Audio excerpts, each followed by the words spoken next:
লন্ডভন্ড উত্তরবঙ্গ, ভেসে গেল সেতু, বালাসন নদীর রণংদেহী রূপ। মঙ্গলবার রাত থেকে টানা বৃষ্টি, লন্ডভন্ড উত্তরবঙ্গ, ভেসে গেল মিরিক শিলিগুড়ি সংযুক্তকারী দুধিয়ার অস্থায়ী সেতুও।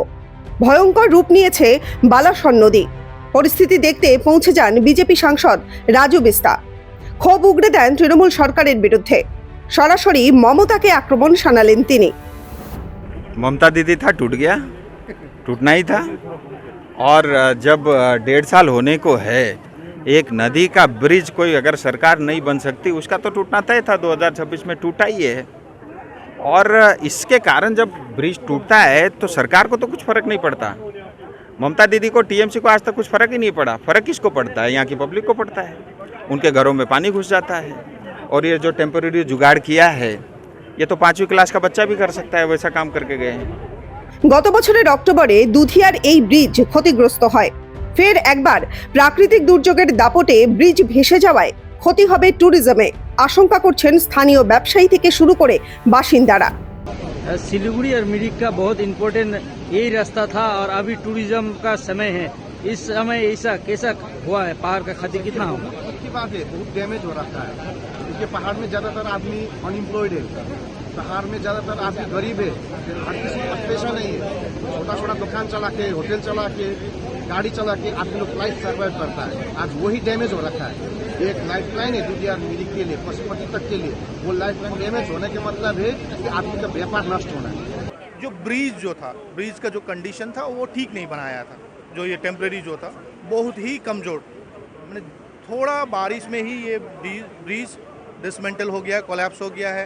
तो ये नहीं होना चाहिए था। ये इस तरह का जो काम जो अगला जितना भी ये कॉन्ट्रैक्टर हो, ये सरकार ने किया था, ये अच्छा नहीं किया। ये जनता के लिए मैंने एक पनिश्ड है। আবহাওয়া দপ্তর সূত্রে জানা গিয়েছে, মঙ্গলবার রাতে 2.5 ঘন্টায় মিরিকে 63 মিলিমিটার এবং কার্শিয়াংয়ে 113 মিলিমিটার বৃষ্টি হয়েছে। এই বিপুল জলরাশি বালাসন হয়ে নামার জেরেই দুধিয়ার ডাইভারশনটি ভেঙে গিয়েছে। শিলিগুড়িতে একই সময়ে বৃষ্টি হয় 246 মিলিমিটার। ফলে শিলিগুড়িতে মহানন্দা সহ সব ছোট বড় নদীতে প্রবল জলোচ্ছ্বাস। এদিন নবান্ন থেকে মুখ্যমন্ত্রী শুভেন্দু অধিকারী জানান, দুধিয়ায় ব্রিজ মেরামতির কাজ ইতিমধ্যেই শুরু হয়েছে। সব ঠিক থাকলে 4-5 দিনের মধ্যেই সেই কাজ শেষ হয়ে যাবে। একটা ব্রিজ আমাদের ড্যামেজ হওয়ার জন্য, সেটা গতবারেও 2025-এ হয়েছিল, আপনারা জানেন, অক্টোবর মাসে। Dudhia bridge vented causeway completely wash out হয়েছে। এর ফলে আমাদের ডাইভারশন করতে হচ্ছে। পিডাব্লিউডি অলরেডি কাজটা টেক আপও করে নিয়েছে। 4-5 দিন লাগবে, 4-5 দিন লাগবে। এবং আমরা ফাইন্যান্সিয়াল অ্যাপ্রুভ্যাল এবং কস্ট অ্যাপ্রুভ্যালও সাথে সাথে দিয়ে দিয়েছি, কারণ it's a very important road.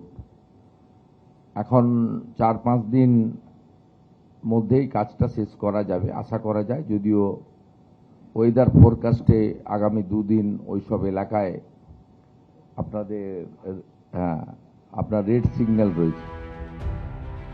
নতুন করে তৈরি হওয়া সত্ত্বেও 7-8 মাসের মধ্যে কিভাবে সেটি আবার ভেঙে গেল? কাজের ক্ষেত্রে কাটমানির বিষয় ছিল কিনা সেটা পরে খতিয়ে দেখা হবে বলে জানিয়েছেন মুখ্যমন্ত্রী শুভেন্দু অধিকারী। বছরের মধ্যে 1 বছরেরও কম সময়ে 7-8 মাসের মধ্যে তৈরি হওয়া একটা ব্রিজ পুরো টেনে নিয়ে চলে গেল।